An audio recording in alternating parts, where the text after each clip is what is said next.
Adam ការពីពេលមុនមិនតន់មានការឈ្លានពានពីសំណាក់ប្រទេសថៃយើងឃើញថាតាមដងផ្លូវឬក៏នៅតាមទីសាធារណៈផ្សេងៗយើងតែងតែឃើញមានពាក្យអរគុណសន្តិភាពដែលបងប្អូនប្រជាពលរដ្ឋរបស់យើងហាក់ដូចជាមានអារម្មណ៍ធម្មតាក៏ប៉ុន្តែនៅពេលដែលកម្ពុជារបស់យើងទទួលការឈ្លានពាននិងការយាយីពីសំណាក់ប្រទេសថៃតើពាក្យអរគុណសន្តិភាពនេះកាន់តែបង្ហាញយ៉ាងណាចំពោះប្រជាពលរដ្ឋចា៎សូមបងប្អូនកុំនឿយណាយកុំចិនឆ្អន់កុំធុញទ្រាន់ជាមួយនឹងពាក្យអរគុណសន្តិភាពនៅពេលដែលយើងរងការឈ្លានពានរងសង្គ្រាមឈ្លានពានពីបរទេសការទម្លាក់ក្របបែកពីយន្តហោះ F16 ដ្រូនពិឃាតការផ្លោងពីនាវាចម្បាំងរបស់គេកំភ្លើងធំរបស់គេធ្លាក់មកលើភូមិកររបស់អ្នកស្រុកយើងពេលហ្នឹងហើយដែលយើងយល់អំពីអត្ថន័យនៃការដាក់ពាក្យស្លោកអរគុណសន្តិភាពសារសន្តិភាពដូច្នេះសូមមេត្តាកុំចាត់ទុកថាសន្តិភាពជារឿងសាមញ្ញនៅពេលដែលយើងរស់ក្នុងសន្តិភាពនៅពេលដែលអវត្តមានសង្គ្រាមយើងមើលទៅថាសន្តិភាពនឹងគឺជារឿងធម្មតាម្នាក់គឺអត់បានឲ្យតម្លៃសំខាន់ទេក៏ប៉ុន្តែមកដល់ស្ថានភាពនេះបងប្អូនដែលតែងតែពេបជ្រាយមួយចំនួនណាមិនទាំងអស់ទេពីព្រោះមនុស្សជាតិក្នុងโลกណាក៏ស្រឡាញ់សន្តិភាពដែរក៏ប៉ុន្តែនៅពេលដែលយើងស្កប់ស្កល់នៅក្នុងសន្តិភាពខ្លាំងពេកទៅជួនកាលក៏ភ្លេចថាសន្តិភាពនេះបានមកដោយរបៀបណាហើយយើងត្រូវថែទាំវាដោយរបៀបណាអញ្ចឹងសូមបងប្អូនមេត្តាលើកស្ទួយនៅគេហៅថាពាក្យស្លោកអរគុណសន្តិភាពនេះហើយខ្ញុំគិតថាពាក្យស្លោកនេះនឹងដាស់សតិបងប្អូនដាក់សតិជាមួយនឹងសោកនាដកម្មពីអតីតកាលផងនិងសោកនាដកម្មដែលយើងកំពុងទទួលរងពីសង្គ្រាមឈ្លានពាននេះផងដូច្នេះពាក្យអរគុណសន្តិភាពសម្រាប់ខ្ញុំគឺមានអត្ថន័យធំធេងហើយខ្ញុំគិតថាបងប្អូនប្រជាពលរដ្ឋខ្មែរយើងទាំងអស់ក៏ផ្ដល់តម្លៃខ្ពស់ដូចគ្នានៅពាក្យអរគុណសន្តិភាពហើយយើងត្រូវតែបន្តច្រៀងចម្រៀងសន្តិភាពនេះបន្តទៀតក៏ប៉ុន្តែទន្ទឹមនឹងច្រៀងចម្រៀងសន្តិភាពយើងក៏ត្រូវពង្រឹងខ្លួនឯងដែរដូចខ្ញុំបានបញ្ជាក់អញ្ចឹងគឺថាសន្តិភាពគ្មាននរណាគេយកដាក់ជើងពៀនមកឲ្យយើងទេគឺការលះបង់សាច់ស្រស់ឈាមស្រស់ដើម្បីបដូរយកសន្តិភាពដើម្បីការពារអធិបតេយ្យនិងបូរណភាពទឹកដីនិងអាយុជីវិតរបស់បងប្អូនប្រជាពលរដ្ឋយើងចឹងយើងមានតែរួមគ្នាលើកស្ទួយពាក្យស្លោកអរគុណសន្តិភាពហើយរួមចំណែកទៅតាមទូនាទីភារកិច្ចការទទួលខុសត្រូវរៀងខ្លួនទាំងអស់ដើម្បីធ្វើយ៉ាងណាឲ្យសន្តិភាពវានៅមានជាអតិភិបរៀងរហូតហើយក្នុងបបផែននៃការការពារជាតិទឹកដីប្រជាជនក្នុងដំណាក់កាលដ៏សែនលំបាកនេះខ្ញុំសូមឲ្យបងប្អូនយើងមេត្តារួបរวมគ្នាពង្រឹងសាមគ្គីឯកភាពជាតិយើងមួយផ្នែកគឺដើម្បីការពារសន្តិភាពមួយផ្នែកគឺដើម្បីការពារអធិបតេយ្យបូរណភាពទឹកដីអាយុជីវិតរបស់បងប្អូនប្រជាពលរដ្ឋយើងនិងសេចក្តីថ្លៃថ្នូររបស់ជាតិយើងក្នុងឋានៈជារដ្ឋអធិបតេយ្យមួយយើងឃើញថានៅក្នុងរយៈពេលដែលកម្ពុជាទទួលរងការឈ្លានពានពីសំណាក់ប្រទេសថៃតើប្រជាពលរដ្ឋកម្ពុជារបស់យើងចាគ្រប់ស្រទាប់វណ្ណៈទាំងអស់គួរតែធ្វើដូចម្តេចដើម្បីជួយជាតិខណៈពេលដែលកងទ័ពជួរមុខកំពុងតែការពារទឹកដីរបស់យើងយ៉ាងស្វិតស្វាញចា៎បាទអរគុណណាស់ស្មារតីចរន្តជាតិរបស់យើងនៅពេលនេះខ្ញុំគិតថាគឺជាចរន្តជាតិមួយដែលរឹងមាំគឺសាមគ្គីឯកភាពជាតិគឺសស័កសសាមស្រស់ដៃគ្នាណាខ្ញុំមិនដែលឃើញទេមិនដែលឃើញថាប្រជាជនយើងរួបរวมសាមគ្គីគ្នាល្អដល់ម្លឹងទេដូច្នេះខ្ញុំគិតថាអ្វីដែលយើងត្រូវធ្វើគឺយើងបន្តធ្វើស្មារតីជាតិរបស់យើងគឺការសាមគ្គីឯកភាពជាតិអានឹងគឺជាចំណុចស្នូលកន្លឹះទី1ដែលបងប្អូនប្រជាពលរដ្ឋគ្រប់ឋានានុក្រមគ្រប់ឋានៈនយោបាយគ្រប់វណ្ណៈគ្រប់និន្នាការនយោបាយគ្រប់មុខសញ្ញាទាំង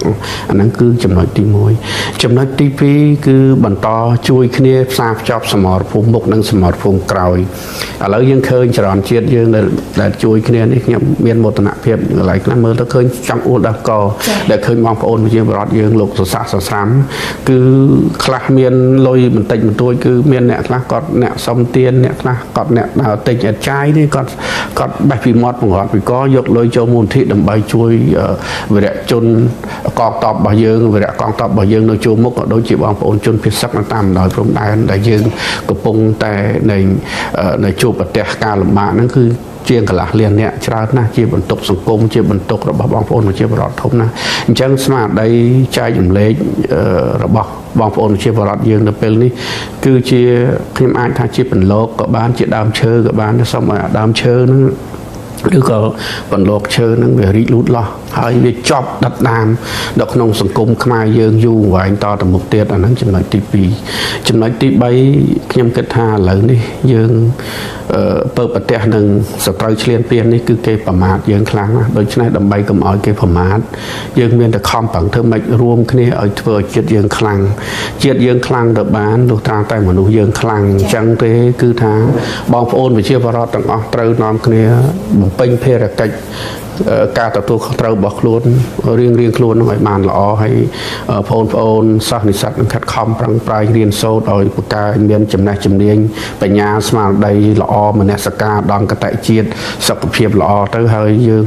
ខំប្រឹងធ្វើម៉េចឲ្យជាតិយើងខ្លាំងគឺមានតែជាតិយើងខ្លាំងទេទើបយើងអាចកិច្ចផុតពីការប្រមាថពីការឈ្លានពាននឹងអំពើអយុត្តិធម៌ឥឡូវយើងឃើញយើងរងអយុត្តិធម៌ណាដោយសារតែប្រទេសយើងតូច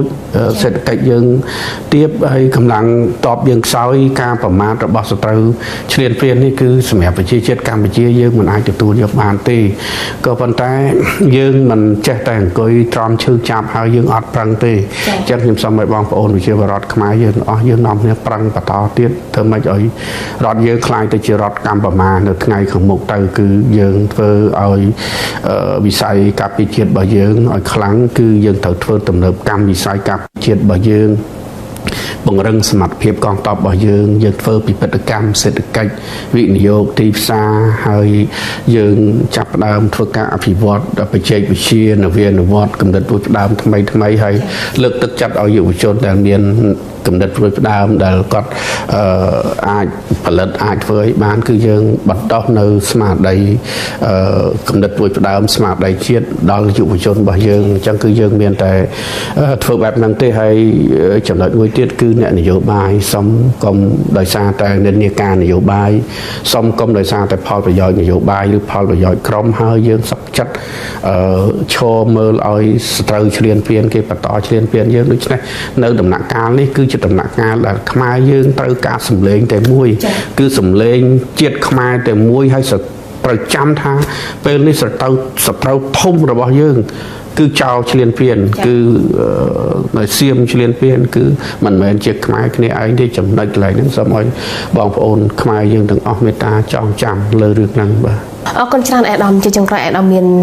ពាក្យពេចន៍ឬក៏សារអ្វីប្រាប់ទៅដល់បងប្អូនប្រជាពលរដ្ឋនៅក្នុងឱកាសទិវាសន្តិភាពនេះចា៎គឺសូមឲ្យបងប្អូនប្រជាពលរដ្ឋខ្មែរទាំងអស់ទាំងបងប្អូនប្រជាពលរដ្ឋខ្មែរដែលរស់នៅក្នុងប្រទេសកម្ពុជាក៏ដូចជាបងប្អូនខ្មែរយើងដែលកំពុងតែរស់នៅឯនាយសមុទ្រយើងត្រូវតម្កល់នៅតម្លៃសន្តិភាពជាអាទិភាពសម្រាប់ជាតិយើងសម្រាប់ប្រជាជាតិយើងសម្រាប់ប្រជាជនយើងហើយយើងខិតខំប្រឹងប្រែងទាំងអស់គ្នាគឺពង្រឹងឯកភាពជាតិរបស់យើងឲ្យបានរឹងមាំហើយត្រូវចងចាំថាកម្ពុជាត្បិតតែយើងជាប្រទេសតូចក៏ប៉ុន្តែយើងបានបន្តអធិភាពជាតិរបស់យើងរាប់ពាន់ឆ្នាំមកហើយដូច្នេះយើងត្រូវតែរួមគ្នាធ្វើឲ្យជាតិយើងខ្លាំងជាតិយើងរស់មានអធិភាពនៅក្នុងផែនទីពិភពលោករាប់ម៉ឺនរាប់សែនឆ្នាំទៅមុខទៀតដែលកើតចេញពីមនសិការស្មារតីឧត្តមគតិជាតិនៃប្រជាជនម្នាក់គ្រប់រូបដែលខិតខំប្រឹងប្រែងបំពេញនៅភារកិច្ចនឹងការទទួលខុសត្រូវរបស់ខ្លួនរៀងខ្លួនរួមគ្នាជាមួយនឹងរាជរដ្ឋាភិបាលថ្នាក់ដឹកនាំរបស់យើងគ្រប់កម្រិតដើម្បីបបផែនជាតិប្រជាជននិងដើម្បីឧត្តមប្រយោជន៍សម្រាប់ជាតិយើងគឺសុខសន្តិភាពស្ថិរភាព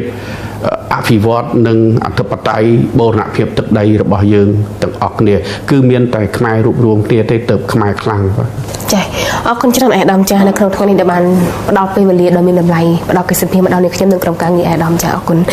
ចា៎ប្រិមត្តទស្សនិកជនជាទីមេត្រីកិច្ចសម្ភារនៅក្នុងថ្ងៃនេះពាក់ព័ន្ធទៅនឹងទិវាសន្តិភាពនៅកម្ពុជាបានមកដល់ទីបញ្ចប់នេះខ្ញុំសូមអរគុណដល់លោកអ្នកដែលបានចំណាយពេលវេលាដ៏មានតម្លៃដើម្បីតាមដានទស្សនាកម្មវិធីតាំងពីដើមរហូតដល់ចប់ក៏សូមខន្តីអភ័យទោសរាល់កំហុសខុសឆ្គងដែលកើតមានឡើងដោយអចេតនានាពេលនេះយើងខ្ញុំទាំងអស់គ្នាសូមអរគុណសូមគោរពលា